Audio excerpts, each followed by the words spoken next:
Sretenjski ustav je prvi ustav Kneževine Srbije koji jasno propisuje podelu vlasti, a čuva se u Arhivu Srbije. Koliki je njegov značaj, ovog jutra čućemo od naše Mine Nemčević. Mina, koliko je značajan Sretenjski ustav? Bojana, veoma je značajan jer, kao što si rekla, to je prvi ustav Kneževine Srbije i on je donet u Kragujevcu 1835. godine. Sastavio ga je diplomata i političar Dimitrije Davidović. On sastoji od 14 glava i 142 člana. O njegovom značaju mi ovog jutra razgovaramo sa Darkom Opalićem iz Arhiva Srbije. Dobro jutro, hvala vam što govorite za Euronews. Dakle, koliki je značaj zapravo ovog Sretenjskog ustava? Značaj je veliki. Kao što ste rekli, to je prvi ustav Kneževine Srbije.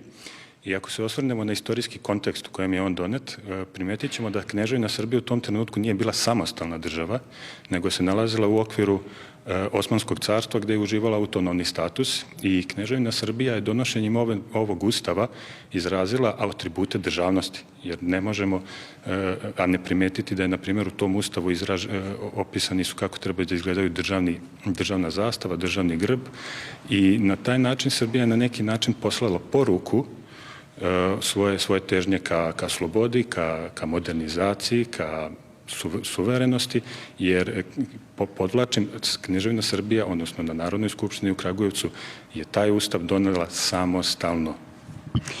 I u ovom ustavu podeljena je vlast, dakle izvršila se podela vlasti. Kako? Da, to je isto jedna od važnih odlika ovog ustava, zato što je neposredno donošenju ustava prethodila buna koju je predvodio Mileta Radojković, koja je podignuta da bi se između ostalog ograničila kneževa vlast. Knez je izašao u susret pobunjenicima, sazvao je Narodnu skupštinu u Kragujevcu i, dakle, donošenjem ustava vlast je podeljena između njih na izvršnu, zakonodavnu i sudsku. Vlast su činili knez, državni sovjet i Narodna skupština i zakonodavna i izvršna vlast su ustavom podeljene između kneza i državnog sovjeta. Sudska ovlašćenja su ostala u okviru državnog sovjeta, dok je, na primjer, Narodna skupština dobila delimičnu zakonodavnu inicijativu, budžetska ovlašćenja i pravo da učestvuje u izmeni ustava. Sad, u 11. glavi ovog ustava ima nešto što ga čini jednim od najliberalnijih ustava do tada. Tako je. Dimitrije Davidović, kada je pisao ustav, pisao ga je po ugledu na francuski-belgijski ustav i u to vreme Sretenjski ustav je bio, kao što ste rekli, jedan od najliberalnijih. Ustavom su predviđena ljudska prava i slobode, kao što su bili sloboda veroispovesti, sloboda kretanja, sloboda trgovine, neprikosnovenost lične imovine, zabrana nezakonitog lišavanja slobode. I ti članovi su objedinjeni u 11. glavi koja nosi naziv Opšte narodnim pravima Srbina, a ono što je posebno važno i što moramo da istaknemo jeste član 118. koji glasi da svaki rob koji stupi na tlo Kneževine Srbije postaje slobodan. Tu moramo dodati član 124. kojim je ukinut kuluk i na ovaj način Kneževina Srbija je uz Francusku bila među prvim zemljama u Evropi koja je ukinula feudalizam. To je ono što nam je jako bitno kada govorimo o Sretenjskom ustavu.